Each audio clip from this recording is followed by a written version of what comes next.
again, everyone. Welcome back to the Fandom Zone podcast. I'm one of your co-hosts, Charles Skaggs, back in the Fandom Zone once again. Let's talk some Watchmen with my fellow Fandom Zoner and one of my all-time greatest friends, Jesse Jackson. How you doing, Jesse? I am so happy that we're at dessert. We are doing a double shot of podcast love today. We recorded double shot of my baby love. That's right. We did our Titans discussion beforehand, and that was not a lovely episode we're discussing, though I think our discussion was great. So they should check out Titan Talk. We'll talk about that more a little bit later. But we are ready to talk Watchmen, and there is so much goodness in this series. It's early in the gates, but I think it is so far in the argument of one of the best comic book adaptions, continuation series that we've had. Yeah, we are definitely very fortunate to get this. It's been so good, and as a fan of the comic book series, I'm definitely happy with it. So. Here at episode 166, we are going to talk martial feats of Comanche horsemanship, which is a play on words, and I'll talk about that here in a minute. Oh, good. Written by, this is the second episode of HBO's Watchmen series, just aired on October 27th, 2019. So we're still trying to play catch up. Hopefully we're going to get back on track with everybody, at least within a week. And this was written by Damon Lindelof's showrunner and Nick Hughes, who I believe wrote some episodes of Lost with, in addition to Damon Lindelof. Directed once again by Nicole Castle, who directed the pilot episode. And this aired, like I said, just on October 27th. And this was an interesting one.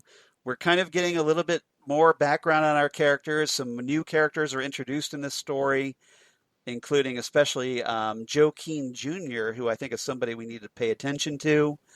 And we get more of Louis Gossett Jr. as Will Reeves, and a little bit more on our mysterious Lord of the Manor, Jeremy Irons, and a lot of that. So Jesse, before we get started, and I want to get a little introduction or a little background on our new cast members this episode.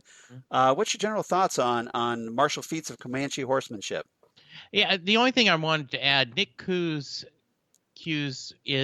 was also a writer on The Leftovers, and I have been very vocal about my admiration for that series. Right. So Regina King was in that as well, as is Christopher Eccleston, who is amazing in that. If you've only ever seen him in Doctor Who, you will just be very, very impressed. So I always love to give a shout out when I can. I would love it if we got Christopher Eccleston as Dr. Manhattan in this series. Oh, that would be so awesome. How fantastic would that be? No pun intended. Fantastic. Yes. This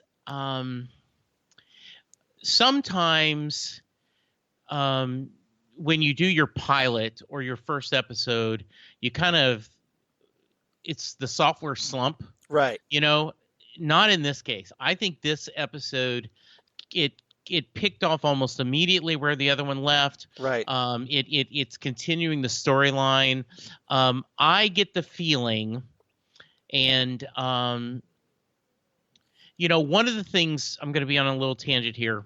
One of the things that I'm drawing a blank, the guy who wrote Breaking Bad. I know who you're, Vince Gilligan. Yeah. He said he was blessed because of the schedule, FX allowed them to break down the whole season each time and really finished the season before they started filming. AMC. Yeah, AMC did. Yeah. So I get the feeling that HBO did the same thing. Right. So that they sat there and they have the pieces they want to put together. And it is really hard sometimes to do an individual episode yet serve the greater story. And so far, they're 2 for 2 of doing both. They give us an individual story, but they are also serving the greater storyline. So I really love this episode. Almost as much as the first one, and the first one I'm gonna like a little bit more because it set up the world, but this one was just amazing. Yeah, this was fantastic. How about you? Yeah, I mean, we get more into the mystery of Judd's murder. We get a lot more with Ozymandias, especially a really fun play of Dr. Manhattan's origin, the watchmaker's son, that we'll talk about. And then, and there's some very intriguing stuff with Angela and Will. And we find out a very interesting connection between the two that we'll talk about as well. So a lot of great stuff. I mean, there's each member of the cast is intriguing. Looking Glass is a fascinating character. I want to know more about him.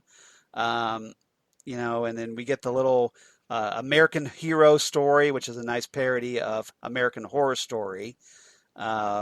Or American Crime Story, which is what I thought it was because of the O.J. Simpson but trial and other things. Hero kind of sounds like horror, so I think that's I think it's kind of in the same vein because it's by the same. I think American Horror Story and American Crime Story by the same executive producer, if I'm not mistaken. Yeah, they are, and so that's why the only reason I thought of that because it is. American Crime Story is usually based on a true event. Yeah. And so that's why I thought this more than American Horror Story, but definitely it could be a combination, right? That this is so absolutely. Yeah. Why don't we just Ryan Murphy is the guy we're thinking about. Yes, Ryan Murphy. Thank you for looking that up. Why don't we talk about that really quickly because it was just kind of like a little aside. So it's not really, I don't think, one of our central topics this week. No. But so we kind of got to see a little bit of American Hero Story, and which is supposedly American Hero Story, The Minutemen, and this episode apparently is on Hooded Justice, who is a character that has kind of had little passing references to so far in the storyline. So I think a lot of what we're going to see is kind of centered around some facts that were going to come out about this character, because we don't know a lot about him from Watchmen, apart from that he was the one that stopped, the comedian as he was raping the original Silk Spectre, Sally Jupiter, back in the day. But we told in a very fun little tease that Rolf Mueller, and the name Mueller is going to come up a lot if you notice it. We'll talk more about that. But that Rolf Mueller, the supposed secret identity of Hooded Justice, isn't really his real name. Yeah. So the question is, well, who is the real Hooded Justice? And then we see this recreation of like some guys are robbing a grocery store, and they tell the cashier to blow the safe or they're going to kill a hostage. Hooded Justice comes in, and it's like this complete homage to Zack Snyder's Watchmen. It totally is. It is everything about it. The slow-mo, like all the flying glass and the brute. Like anytime he punches somebody, you see little blood flying. And just this very over-the-top, artsy-fartsy take, just attempting to be like something more than it is. Yeah. And so, very reminiscent of 300 or his Watchmen movie, what have you. And I'm sure that was kind of an intentional little swipe at Zack Snyder. But I thought that was really interesting. Yeah, I do think it was. They specifically wanted to show that feeling, and I want to see that series very much. Yeah. Yeah. No, what did you think of that ridiculously over the top warning to everybody watching the program? Like it's completely satirizing the ridiculous warning announcements that come on before TV shows, especially a lot of network TV shows these Yeah. days. What did you make of that ridiculous little warning to viewers? I just loved it, and I love the idea that they're, um, the we've seen this in the first season, a lot of, we saw commercials for it, and we saw billboards Right. on taxis and Blimps and things. So airships. Yeah. yeah, and so that they're kind of pushing this. So I was really happy with it. The idea that, ooh, this is scary.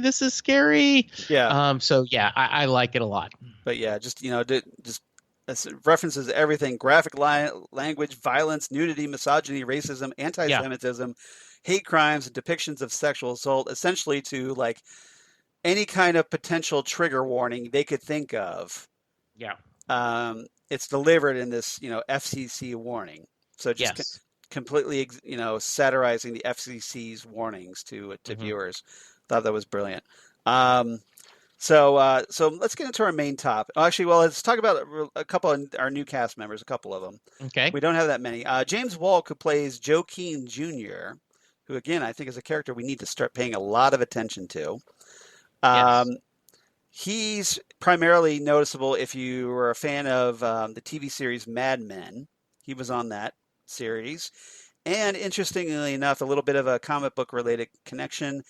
He's going to be voicing Superman on the Harley Quinn animated series on DC Universe. Oh, very nice. So that's kind of cool.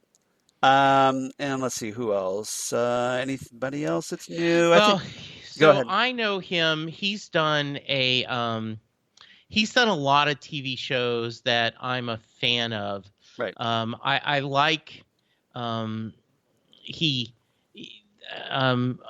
yes, not only he was in Goliath, which is the Amazon. Right. Of course, Bob Benson and Mad Men, but he did a Lone Star, which was a very short-lived series playing a con man. Right. That got canceled very quickly, but he's a very likable actor. And the first time I saw him was a TV movie called Front of the Class, where he played a teacher that had Tourette syndrome. Okay. And it was a very kind of powerful movie of the week, but it was really well done. So he is a very likable person. He comes across as very almost gosh shucks ma'am. Right. And I think that's perfect for this role because you can't trust Keene altogether, but he does look like that all around, right. Perfect boy next door. You can count on him and do that. Yes. And as someone who's watched him, like I said, on Mad Men, because I was a big Mad Men guy. So, he the character he played there, he was essentially kind of like I think he is here. He's on Mad Men. He's this guy who just kind of shows up in the office. Nobody knows really how he got hired, and he seems like this kind of very straightforward, like looks nice, like very handsome looking. Seems very superficially pleasant, but he's underlying this like really ambitious undertone. And he is responsible for, I think, one of the great lines when he's in the elevator and he says, he's like, "How's it going, Pete?" And Pete's like, "Not good, Bob." Yeah, that was good. Yes. Absolutely. Yeah, he and Pete don't get along very well at all. No. So, but yeah, so I think, I don't think if you watched him on Mad Men, you know what that actor is capable of, and I think he's going to bring pretty much that exact kind of private underhandedness to this role. Yes. So that's my theory anyway. So, I agree. All right. A couple bits of trivia I want to mention before we get into our main topics, just really minor. The title, Martial Feats of Comanche Horsemanship. If you're wondering about that title, it's actually named after the painting Comanche Feats of Martial Horsemanship. So kind of a twist on words by George Catlin. And little side note, that painting, when in this episode, when Angela takes the KKK robe out of Judd's closet Hmm. and kind of folds it up and rushes out of the Crawford home. She walks by that painting, Yes. Comanche Feats of Martial Horsemanship. So definite direct reference there. And then also the reenacting in the play, in the Watchmaker's Son play of Dr. Manhattan's origin, it features Wagner's Ride of the Valkyries, which Yes. if you watch Zack Snyder's 2009 Watchmen film, you know that scene was in a Dr. Manhattan scene where he's kind of all giant sized and walking through the Vietnam forests Hmm. as he helps the U.S. and their allies defeat the Viet Cong. So Yes. a nice little nod there to the Watchmen movie. Good, nice Yeah, little and fun little Easter egg. yeah, and they talk about when there was a scene where Dr. Manhattan can't look like us, and he was like, well, he can duplicate himself, he can be huge, and that's a scene from the Right, Watchmen movie right. where in Vietnam. So I thought of that as well. Yeah, but again, we've never seen him actually change his physical appearance. No, we haven't. So we know he can change size, Right. but we don't know he can change his shape, Absolutely. physical appearance, I guess, Right. and appear to look human. Yeah. So, all right, topics I want to talk about this week, Okay. and I hope you agree. So, topic number one, I want to talk about Judd's murder. So, I want to talk about Mhm. the whole murder storyline. Okay. The second topic, I want to talk about Ozymandias, Mr. Phillips, and Miss Crookshanks, Okay. and obviously the Watchmaker's Son play. And then third, I want to talk about Angela and Will. Okay.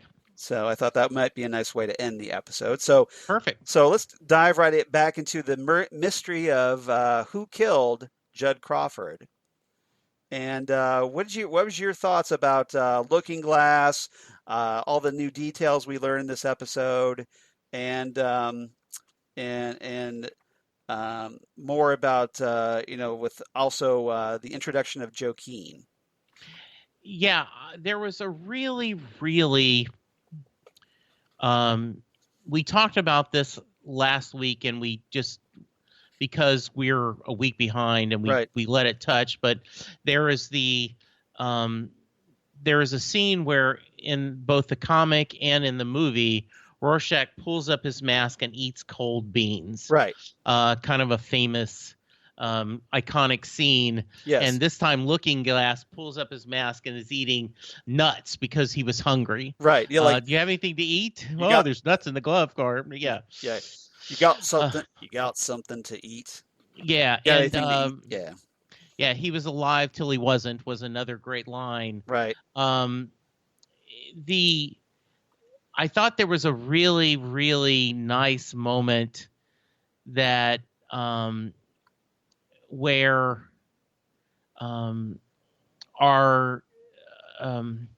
where Angela answers the phone. She gets beeped and she calls in, and she's, oh, really? Yeah.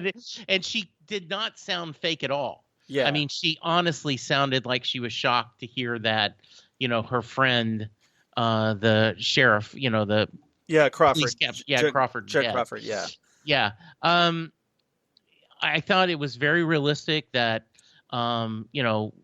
Red Scare is furious. Angela as Sister Knight was trying to be, methodical, Looking Glass, thinking as a detective. And it is creepy seeing the iconic Watchmen yellow in the masks. Yes. That is a deliberate choice by the costume people, because that is the same yellow, or as close as you can get to the iconic Watchmen logo that we see all the time. So they have like black uniforms. Yeah. And with that yellow, it's very stark. And again, it's that black and yellow, that kind of iconic design carried throughout thematically throughout the costume designs. Yeah, I like that. Yeah, I agree. Yeah. So we pick up the crime scene. It's daylight now. after Angela talks to Will, and we'll talk about that again in our third segment. Yeah. But it's daylight, and Judd still hasn't been taken down. He's Yeah. still swinging up there, and essentially Angela, like she's in her car and she's about to get out of her car when she shows up, and all of a sudden Looking Glass gets into her car, and that's where you're talking about wanting something to eat, and then he proceeds to interrogate her. Yes. And so I thought that was kind of interesting that Looking Glass is suspecting Angela's involvement. And there's obviously some friction there because she's a cop, so she picks up on exactly what he's doing. We get some more information about Judd's corpse, that apparently he had an intramuscular hemorrhage, a fractured laryngeal skeleton, and ligature marks, all consistent with violent asphyxiation. So that's consistent with the hanging. Both of his palms had rope burns, and he had fibers in his fingernails. So presumably that means he was struggling at the noose, couldn't get it off. But or was he struggling at something else? Was something happened before he was put up on the tree? We don't know yet. And apparently he was alive the whole time until he wasn't. That was that's one of the great lines that you said. And they bring down the chief's body, and there was this very touching scene where, as Angela's helping lower the body, she essentially is hugging his corpse. Yes. And that's when that kind of sets up the flashback sequence where we kind of get the background of the White Knight importance, about like what triggered, the events where Angela, presumably publicly leaves the police force only to secretly continue on as Sister Knight. So what did you think of the revelation of the events of the White Knight massacre? That was so well done. I was so happy. First off, her very hot husband. Yeah. Foreshadow to episode 3. Black Manta. Yeah. Yeah. You're staring at the clock. Yep. Because the moment it's midnight, I'm opening that present, and it's Christmas Eve. Yeah. And did you catch the 2 minutes to midnight reference with that? Yes. Like the original Watchmen really series. Yeah. So much fun. You show how much they're in love. There's a lot of chemistry. Yes, and the whole, well, you mean that's when the big hand is over the little hand, and right. And he's like, that's not going to work, and she goes, oh, I think it's working. Yep. And it's a really sweet scene. That doesn't come across as dirty as all. Just comes about two people she's very much in love. They're obviously married. It's they're Angela's trying to arouse her husband, and and all of a sudden there's someone there, right? And then you get this attack scene, and we had heard about the White Knight. Right. And now then seeing it, I thought was a really good payoff. Right. And seeing how often. Then when she wakes up at the hospital with Judd holding her hand, and the idea, where's my husband? He's been up here just till a few minutes ago when I made him go home. Right. I loved everything about this. So let's backtrack a little bit from that scene, that moment. So we saw Angela get shot. Yeah. And she's lying there on like the kitchen floor or whatever, and bleeding out. We see one of the 7th Cavalry men in that mask, that kind of homemade Rorschach mask. Yeah. Stand over her, loom over her, and then she passes out, presumably from the blood loss. And the next thing you know, she wakes up in the hospital. Yeah. So what happened, do you think, from that moment where essentially the cavalry, the 7th Cavalry guy, is looming over her, could easily kill her, but for whatever reason doesn't, and then she wakes up in the hospital safe? Do you think? Because I found that very interesting. I did too, and they did not explain that. No, they didn't. I'm sure deliberately. I'm sure. Yeah, I mean, are we going to find out later that Judd was, A seventh involved in cavalry. that? Yeah, a Seventh seventh cavalry. cavalryman. I kind of wonder if And that was Judd under the mask. yeah, But that's we'll find out, I yeah, guess. But so we find out that apparently her partner Doyle and his wife Ginny were murdered. Their children, Topher, Emma, and Rosie, all survived because Topher heard the gunshots and took his sister and the baby and hid them all in the closet. yeah, So that kind of implies that, okay, Cal and Angela adopted those kids, yeah, those three. And took that, that's where, and that's why they became a family. So that's why you see yeah, like Cal and Angela having white kids is yes, because they're adopted from her dead partner's family yes, after absolutely. after being orphaned. So Yes. so I thought that was good, and credit to Angela and Cal for doing that.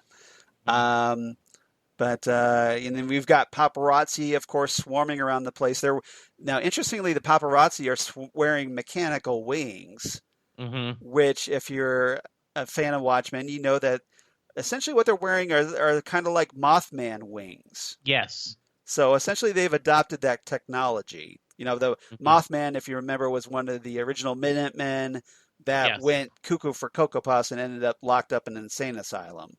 Right. Um, so it's interesting that his technology has kind of been incorporated and is now kind of almost like a version, like kind of like a hybrid drone, like Mhm. turning the paparazzi into living drones. Yes. So I thought that was interesting. I did too. And Red Scare you talked about was they essentially go to Nixonville and they with a bunch of masked cops threatening to tear down the encampment statue unless they give up Judd's murderer. Um, of course, everything goes to hell in that scene. Um, Angela ends up protecting Looking Glass as Sister Night and then just beats the assailant to a bloody pulp. Just Mhm. lets all of her rage and anger out on this guy. Yeah, she So, did. so she's very emotionally compromised. And then later we kind of see her go to the Crawford residence where they're kind of holding a wake for Judd, Mhm. and there she meets Joe Keene, a conservative U.S. senator running to succeed President Redford. So essentially, his going to be his main challenge, Redford's challenger for Yeah. president. Keene breaks protocol, publicly addresses Angela as a cop. Mhm. So I thought that was interesting. And then she ends up feigning. Now, Yeah. when she did that little feigning spell, did you think she was faking, or did you thought that was Oh, real? absolutely. I knew she was faking. So she Yeah. gets moved upstairs. Like we see her just as soon as Jane leaves the room. Angela's eye pops open, and she's all business from that point on. She pulls Yes, out like absolutely. these cool night owl goggles that's kind of got X-ray tech. So essentially, it's more of night owl's technology being used by the police force. So she scans Judd's closet, and Yeah, and she points out pretty easily that she was found that KK robe hidden away in his closet rather easily. So was Judd set up? Do you think with that? I think it could be. We're kind of looking at either way. Right? There was that scene Right.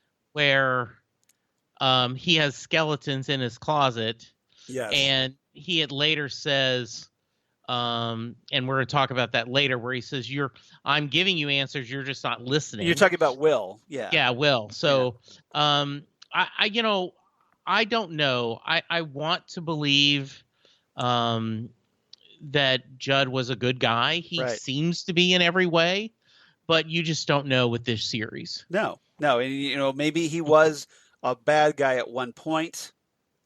Um, but maybe he reformed. Yeah, But somebody's trying to use his past to tarnish his legacy, I think. I think that's a For very now, realistic now point. the reason, of course, is why. And with any murder mystery, as anybody who knows who's a student of murder mysteries, the big thing you need to look out for is who benefits. Yes, That's your major clue to figuring out the murderer in a murder mystery. absolutely. Who's the one that benefits the most and why? Yeah. So that's something you kind of need to keep in the back of your mind as we're going through this story and things Mhm. coming out. All right. Absolutely. All right. Anything else about this topic before we move on? Nope. I'm ready. All right. Topic number 2, Ozymandias, Mr. Phillips, and Miss Crookshanks.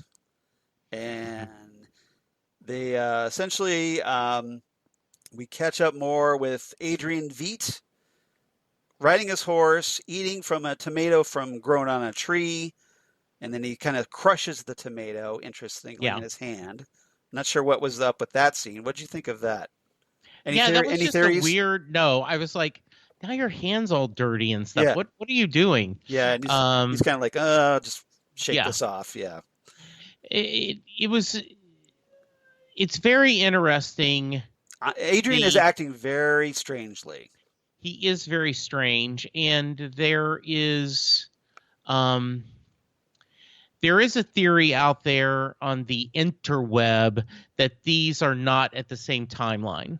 That similar to Westworld, they had done that. Maybe. I don't know yet. I don't think it's that. I think given Adrian's age, I think it is Yeah. the same timeline. Yeah. So, but I think, but I have a theory. I have a theory about where he is. I love the, and when I say love, the callousness he treats his clones. Yes. Do you want to be the new one? And okay, remember, real tears. Acting, and it was just he's very cruel toward them. Yes. But they're so loyal to them, loyal to him, that he can be as abusive as he wants or as caring as he wants, and they just behave the same. Mm-hmm. Yes. And they're very replaceable. According, like kill one, there's just going to be another one. So okay, he could, they staged this Watchmaker's Son play, we finally get, Adrian had mentioned writing it in the first episode. Now we see, obviously some time has passed. We don't know, again, they're playing loose with the timeline here, how long it took him to write that. Yeah. And maybe he stayed up all night writing it. Who knows? But they staged this play. Adrian is in the stands. He's kind of like part audience, part director of this play. And the clones are like various, like some of them are like, one of Mixed Crookshanks' clones is like beating this bass drum dramatically. And, you got one playing Janie Slater. And one of Mr. Phillips' clones is playing John Osterman, setting up basically a reproduction of the events where John Osterman leaves his father's watch inside a intrinsic field generator and gets locked inside, and that's where he becomes Dr. Manhattan. And in a really cheesy yet enjoyable play. Right. It's almost like a high school play. Or like a little 8th grade play. Yes. Yeah. And then except there's a real fire. The person actually dies and they're coming back. Yeah, and Mr. Phillips inside is begging, Master, as he's burning to death horribly. Yeah. And Adrian is just smiling. He was like, show me the tears, Miss Crookshanks. Yeah. And we see full frontal. Yes, we do. Thank you, HBO. Again, I wonder if that was a nod to Zack Snyder, because I don't know. Yes, but yeah, Dr. Manhattan lowers from the sky, but it's feet first. We see him descend, so it's right there on his junk on little Manhattan, and then he comes down and he's got some kind of screen like mask for a head. A Dr. Manhattan head. It's been painted, he's all painted blue, and the mask has been painted blue. And he makes the the line, recites that important line, "Nothing ever ends." Yeah, and you notice Adrian's in the audience reciting that line along with him. Yeah, and Adrian is so happy at the end. They're going, "Oh, Master, it's because of you." He goes, "No. We've all done this together." Right. It was really well done. I was very happy. It made for just a great little scene. Right. And so the question is, why is he staging these plays? Mm-hmm. And it feels to me, and it's just maybe a theory that this estate, feels almost like a prison. for Adrian. Okay. And I'm just going to kind of leave that there for now. Okay. Good. So I think it feels almost like he's in this prison and he's trying to make the best of his surroundings. Yeah, I get the feeling of that because I don't want to get too much because we are kind of an episode ahead. Yeah. It does seem like, he has these clones. Right. He's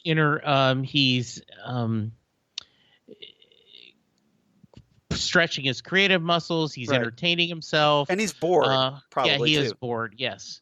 So, really, really good stuff. I like I love seeing him. And, there was a great fadeaway where they go a close-up on that painting of the Comanches, and then you cut to him riding a similar horse. Right. Was a really nice director's choice. Yeah, it was a great transition, wasn't it? Yeah, it was. Yeah. Mm-hmm. All right. All right. Anything else about this topic before we move on? Nope. All right. So more of Crazy Adrian next week. Yes. So, all right. Topic number 3. Let's talk about Angela and Will. Yeah. Because we get a very interesting connection revealed between the two. Now we start off, and I want to kind of address this. We kind of get a little flashback scene, again, set during World War I, where we have a German commandant recruiting an English fluent woman referred to as Fräulein Müller. So again, we have the name Mueller coming up a lot here. Yeah.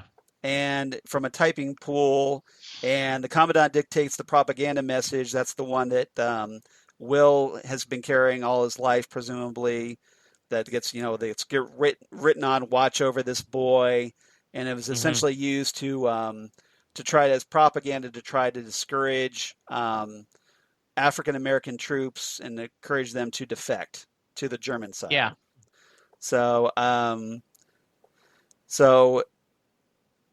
this message, had been kind of, Will, the older Will, is shown holding the leaflet as he's sitting next to Judd's hanging body when Angela shows up. Yeah. So we kind of see the importance of that.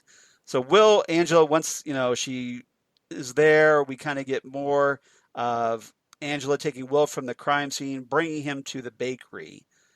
And, she handcuffs him to a railing in the kitchen. She privately goes away to vent her rage and frustration over Judd's death. And then she changes into her Sister Night costume to interrogate him. Yeah. So what did you make of that? First off, I loved watching her suit up and with the spray, her eyes and doing the spray. Yeah. Yeah. Doing the spray mask. Yeah. Yeah. But it's interesting. I thought that was she couldn't question him as Angela. She had to change into her Sister Night uniform. Yeah, and that makes sense. I mean, she separates those worlds. Yes, exactly. Yeah. And then this is where, so she questions him. Will claims that he killed and strung up Judd because he has psychic powers. And he claims to be Dr. Manhattan. So do you think he's really Dr. Manhattan? I don't think so. No. Not at all. I don't think so. But he also claims that Judd had skeletons in his closet, which kind of tips off. That's what Angela thinks later on when she finds the Klan robe. Yes. Says he was part of an insidious conspiracy in Tulsa. So presumably Judd was involved with something that's going to come out. When Angela demands to know Will's name, he finally admits it. He's very evasive. Finally admits his name is Will. And she disproves his claim of being psychic when she challenges him to use his powers to move his bottle of pills. Right. And then she gets a phone call telling her what she already knows. We talked about that. And she takes this coffee mug that Will has been drinking of so that she has his DNA, so that she can test it later on. Yes. So she leaves Will handcuffed in the bakery while she goes to the crime scene. So, and then later on, she goes to have Will's DNA tested at this center, this Greenwood Center for Cultural Heritage, where apparently you can find out if you've got eligibility for reparations for the Yes. descendants of the victims of the 1921 Tulsa race riot. Mm-hmm. And she submits that DNA to the machine. She goes home, finds this relative of her adopted children sitting on her front porch, demanding to see them. So Yeah, and what'd you make of this guy, Andy? Yeah. so we did not mention him in our cast. Mm-hmm. The great Jim Beaver. Right. Truly from he's known for Supernatural and Deadpool. A truly great character actor. So I'm glad you mentioned him because I did forget to mention him. Yeah, he just is. They actually according to IMDb, he's going to be Secretary of Defense in The Boys coming up. So yeah, a great guy. I really like his work, and he's. And the whole idea, can we take a rain check? And he's like, I'll take a real check, which shows he is just not a good guy. He doesn't really care about the children. Right. He's just kind of doing this just to jack with her. Probably. And so I really liked, the idea she could pay. It's sad, but she could pay him off so he'd leave her alone. So you kind of wonder how Angela and Cal got custody over a blood relative. And you wonder if they. So is this guy? You think this guy's maybe 7th Cavalry? Mm-hmm. Yes. You do. Yeah. Yeah. Mm-hmm. So that's probably why. So maybe. Yeah. Maybe that's how it happened. But he's still in connection because of the kids. He's related. Yes. So. But I agree. I think he's just messing with her. I don't think he cares about the kids at all. I don't think so at all. Let's see. So inside. Cal, who's been playing with Emma Rosie, asks Angela if their family's safe in wake of the murder. Then she goes up to break the news to Topher. Mm-hmm. And Topher's playing these really cool, kind of advanced Legos that apparently can hover in midair. So I thought they were pretty cool. They were really cool. It was almost a little bit like Legos, Tinker Toys. Yeah. There's what's the toy that's made out of metal, I know the one you're talking about, but I can't remember the name. Yeah, it's like Linker Logs or this stuff. Yeah, it was very cool. I was like, I want Erector this. Sets. Yeah, Erector sets. Yeah, I want this magnetized Erector set. This looks awesome. Yeah, it does look pretty. And then he gets, at first Topher is trying to be really cool. And like I can handle this, you can tell me. And then he just kind of unleashes this emotional outburst and swats the Legos across the room. Yeah, and I really like Topher. So it shows he's had to go through a lot. It is, and it kind of shows he's repressing a lot of, I think, anger about everything. Yes, and he's very protective of his younger siblings, right?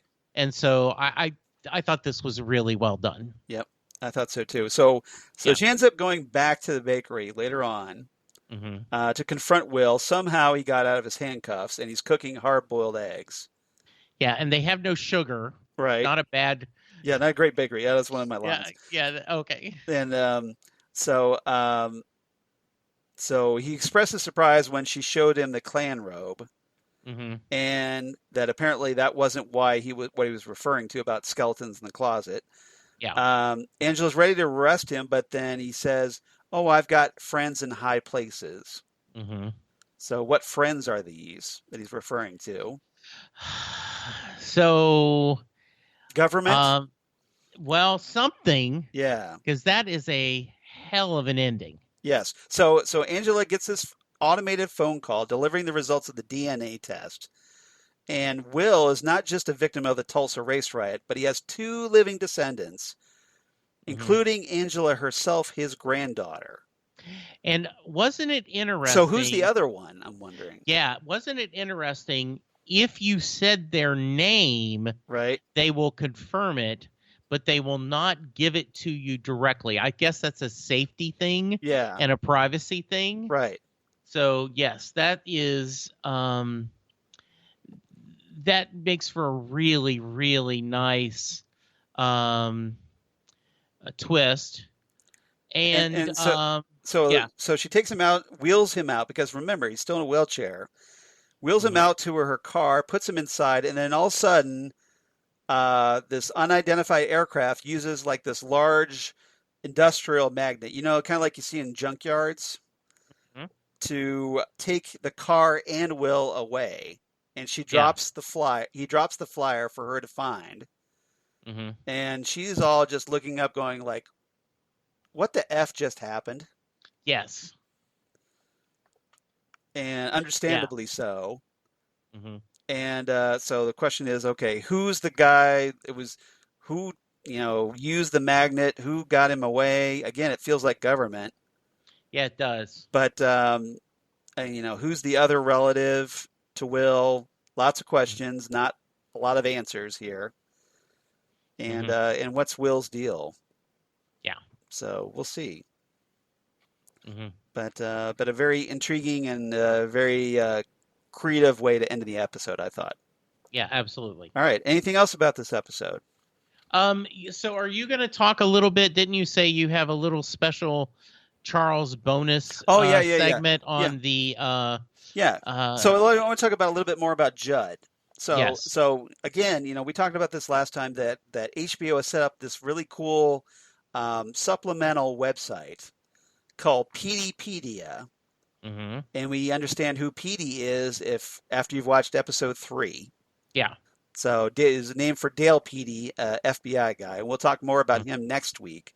Yeah. But you go there, you can download these PDFs, which are a lot of supplemental material, including newspaper clippings, memos, letters, what have you, that are scanned in as PDFs. And if you want, you can download them and keep them, which is pretty cool. Yes. So a lot of cool bonus content. So just like if you like the original Watchmen comic book, all that supplemental back matter in the back, Hmm. here's your chance to kind of recreate that. So it's very cool. Learn a lot of new things, including there's this one article I want to talk about called Tulsa Police Chief Feared Slain, and this is in file 2. Every episode, after every episode airs, then the next morning you see there's like a new folder that's been added for that Hmm. episode. And this one is in file 2 and talks more about the Defensive Police Act. Yes. And in talking about basically this is kind of like the newspaper's write up of Judd's murder.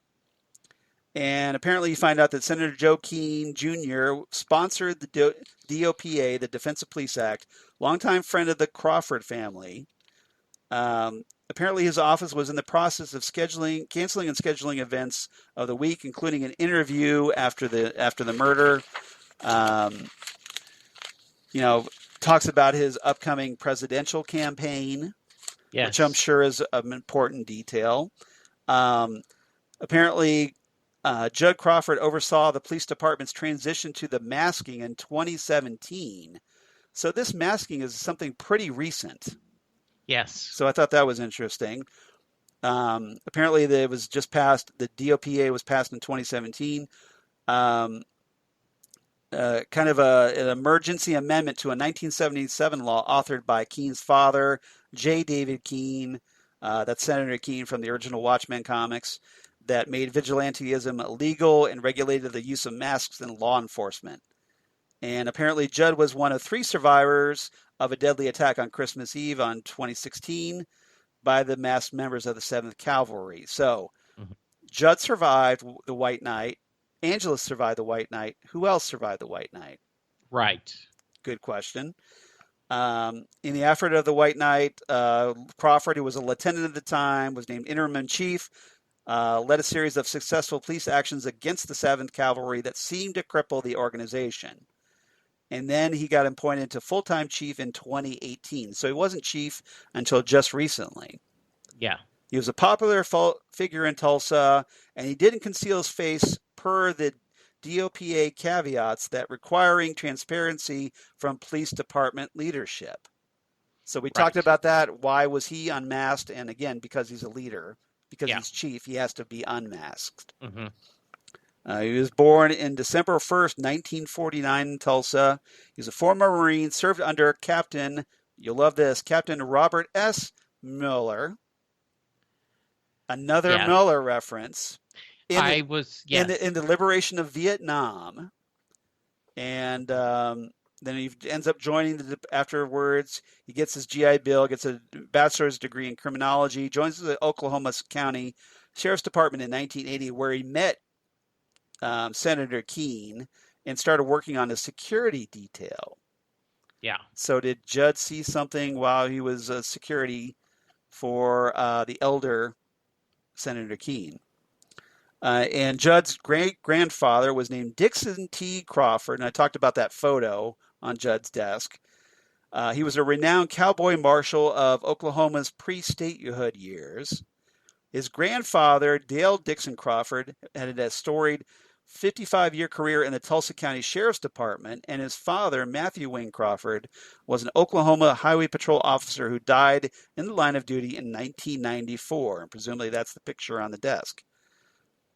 Or maybe it's the grandfather. I don't know. But and his father's twin brother, Lionel Thomas Crawford, worked at police departments in the South and the East Coast. So some interesting details I thought that I would share. And again, there's more if you check out the Pediapedia page. That's easy to say on HBO's little mini site. Yeah, the after the first episode, they talked about, how much technology, the computer was feared among a lot of people. Right. They talk about road to repetition. The reparations. Yeah. So really good stuff. I'm really impressed that they're doing this. There's a really also this week, they get in the episode in the file too. There's also a cool memo from Agent Dale Peedy, who I have to think is a little nod to Agent Dale Cooper on Twin Peaks, about the Book of Rorschach and his thoughts on that, and also the United States Court of Appeals. Talking about the reparations. So yeah. Yeah, that'll be good. Also, we love that you are listening to us, and that is very much appreciated. But HBO is going to they do have an official podcast, right? With which I think I haven't heard yet, but I know it's going to be really done. It's going to be with the Damon Lindelof, and it's going to be it's being hosted by the creator of Chernobyl. Yeah. So I think that's going to be a really good and a pretty insightful. If you remember back in Lost, I always thought that the podcast, the question and answers, Damon Lindelof and why am I drawing a blank on the other Lost? Carlton Cuse. Yes. Were always interesting and insightful. So I think that I recommend that. That should be good. Yeah. So I guess it's very generous of you to give such a shout out to the competition, Jesse. Well, I think that's like saying, our cover yes. of, well, we know we're not the official. Yeah, we're not the official Watchmen podcast, but yes. We are covering it here, and I hope, in addition to that, you keep listening to our little podcast as well. Oh, absolutely. Yeah, they're a supplement. Yes. See, we're the one they should be listening to. And then for extra thing, you go to the supplement. Got it. Yeah. Okay. So after you've listened to us, then go there. Got it. Absolutely. Okay. And so any other thoughts on this episode, Charles? No, I think that's quite a bit. So do you have any favorite lines of the episode? So I did. Okay. Hang on. I took a photo of the screenshot because I was rewatching this last night. And you wanted to get the quote exact? Yeah. So this is when Red Scare they're at the scene of Nixonville. Yeah. No, this is at the hanging. Oh, okay. At the crime scene. You don't want to beat the blank out of those F's. She loves beating the blank out of those F's. And Looking Glass. That much is indisputable. Yes. When they're discussing, I love that. And he says it with that drawl. That much is indisputable. Of course, she loves beating up those ass. Yeah. Yeah. How about you? Do you have any? Yeah, you already mentioned the line about, Will says, "You got any sugar?" And Sister Knight goes, "No." And Will's like, "Some bakery," Yes, which I thought was a nice little dig at her fake bakery. absolutely. Sister Knight and Looking Glass, when they're in the car and he's interrogating her, she goes, "What? Are you interrogating me now?" And Glass goes, "Why would I interrogate you?" And Sister Knight says, "Because you're a cold mother effer, Glass." And Looking Glass goes, "Then why am I crying under here?" Yeah, So wasn't that that really, really good? kind of makes you reevaluate Looking Glass a little bit. Hmm. Interesting. Angela later on says, "There are people who believe this world is fair and good," and she's talking to Topher, Yeah. "that it's all lollipops and rainbows. I remember what happened to my parents. You remember what happened to your parents. You and me, Topher, we don't do lollipops and rainbows because we know those are just pretty colors that just hide what the world really is, black and white." Yeah. That was a good quote. I Uh, thought it was great. and my last quote is Mr. Phillips and Ozymandias, Adrian Veidt going, Mr. Phillips says, "Oh, sir, forgive me. I shall require the watch I gifted you as a prop." And Ozymandias replies, "Oh, has it ever occurred to you, Mr. Phillips, you are the prop?" And Mr. Phillips replies, "Would you like it to occur to me, sir?" And Ozymandias says back, "There are so many things I'd like to occur to you." Yeah. So that kind of gives me the inclination that Mr. Phillips and Miss Crookshanks and all the clones are guards for Adrian, Hmm. essentially, in this prison. Ooh, I like that. And and Adrian obviously is very resentful of them. I like that because they are not. I just thought this as Yeah, they're not the sharpest tools in the right. toolbox, and and so that's why he's frustrated with them. But I like your theory better. So, I'm just, yeah, it's just a theory. So I have no Mm. idea that I'm right about this. So Yeah. just kind of spitballing here, but No, I like it that. just seems that way, given what we know so far. Okay, All right, good. you have any other quotes? Nope, I'm good. All right. So what's your rating? You know, I'm just as happy with this one as I was the first. So I'm going to go another 9 out of 10 hard boiled eggs. How about you? Ooh. I'm just under you. I give it 8.5 out of 10 scripts of the Watchmaker's Son. Ooh, I like that. I A like that little a lot. nod to the play in this one, Hmm. which I thought was rather amusing and also informative for those who not familiar with Dr. Manhattan's origin. Okay. Now, I do have a real quick, just a little bit of Fandom Zone news that Oh, good. something real quick that I think a lot of people, if you like Watchmen, you'll probably be interested in this. Neil Gaiman, who has confirmed that season 2 of The Sandman is already being plotted out at Netflix. Nice. So season 1's going to be 11 episodes, but there's no release date yet. So Hmm. just kind of a little mini update, but it's nice that they're already thinking season 2. That is very nice. And then once again, I hope like on this, Because they I are, cannot wait for the Sandman yeah. TV series. Uh, We are definitely going to have to talk about yes, that. it was. I assume that they're doing this similar, right? Where they're plotting it all together so that they'll be ready. Yes. So that'll be good. Yeah, That'll be that way, damn good. if Netflix decides to throw more money at them, they can just Yeah, go right at it. good. I don't have any Phantom Zone fan mail. I'm once again a little disappointed, you guys. So Mm. drop us a line at fandomzonecast@gmail.com. We'd love to hear from you. Otherwise, you can reach out to us. So that's fandomzonecast@gmail.com. Or you can reach out to us on Twitter at fandomzonecast, or on Facebook, the Phantom Zone Podcast, or on Instagram at Phantom Zone Podcast on Instagram. Would love to hear from you. Want to hear your thoughts on Watchmen. Hope you're enjoying the series.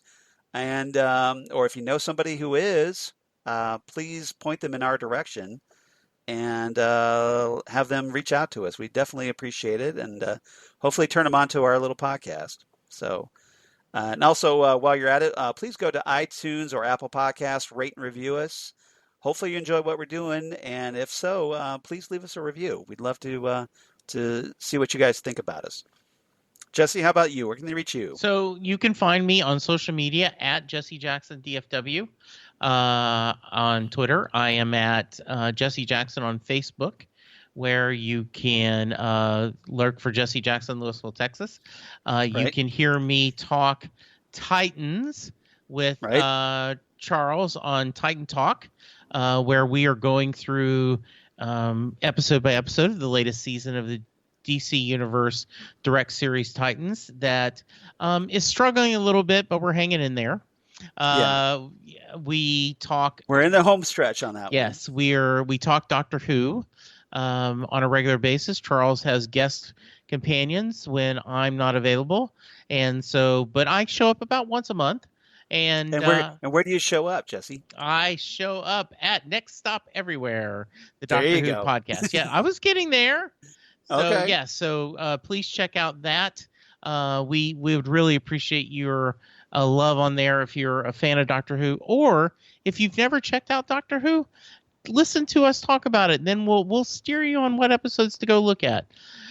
I was recently on an episode. I was a guest on Your Podcast or Mine. It's a podcast that Sherry has people on there with hosts of other podcasts talking about their podcast.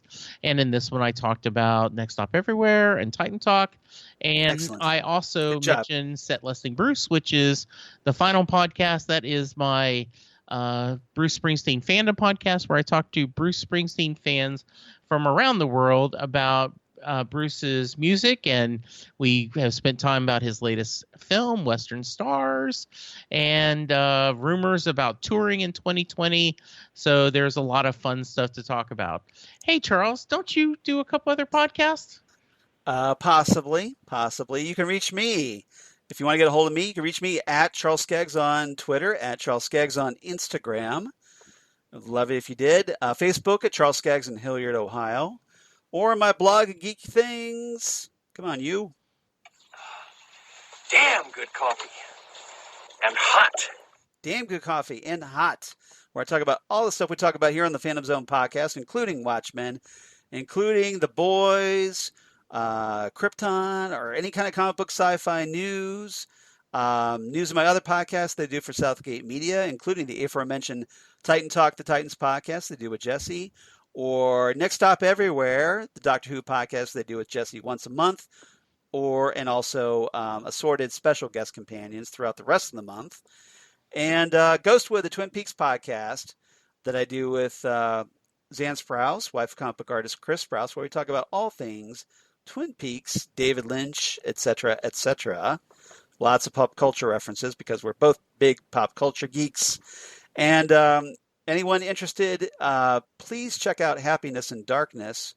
It's a podcast by a friend of ours, DJ Nick, who he hosts the Whiskey and Cigarettes country music radio show.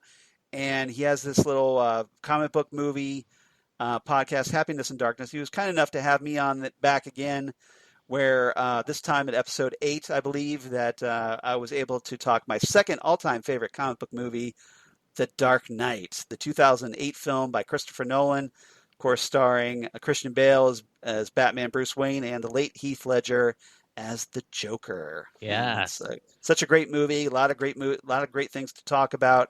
So if you enjoy what I do here, and I hope you do, please check out Nick's Happiness in Darkness podcast. Give him a little love because he's so good to Jesse and I on our other podcasts. Yes. All right. Mm-hmm. So everybody, thank you so much for listening. We're going to try, we're still, I know, a week behind, but we're trying to get caught up as our schedule permits. Next time, though, in the Phantom Zone, obviously we're going to talk She Was Killed by Space Junk.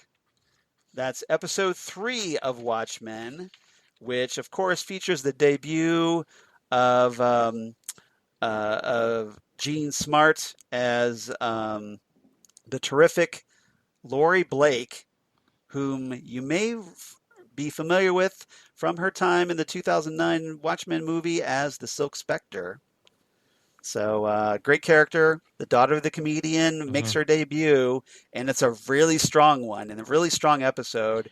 And we're going to have a lot of fun talking this one, I think, next week. We absolutely. She is amazing. I've always been a fan of her all the way back from Designing Women. She was great in Legion, but I tell you what, she is knocking out of the park on this role from just one episode. I cannot wait to see what she's going to do the rest of the season. I loved her on Legion. Yeah. She was fantastic. And I think she was also on Fargo, if I'm not mistaken. So she's completely reinvented herself, and it's great that she's doing all these comic book related projects. So if you're a fan of her on Legion, you definitely want to check out this episode coming up. She was killed by space junk, and then come on here back to the Phantom Zone podcast for episode 167, where we'll talk about it and have a lot of fun doing that. So Jesse, thank you so much, my friend, for talking Watchmen with me. Well, thank you, Charles. This was a lot more fun than talking Titans, but yes, it was great to do this. We still had fun in Titan Talk, though. Yes, we always have fun, and we hope the listeners are having fun with this as well. So even with a bad episode of Titans. Absolutely. So, all right. Well, so, thanks, guys. Yep, come on back, and we'll see you next time right here on the Phantom Zone podcast.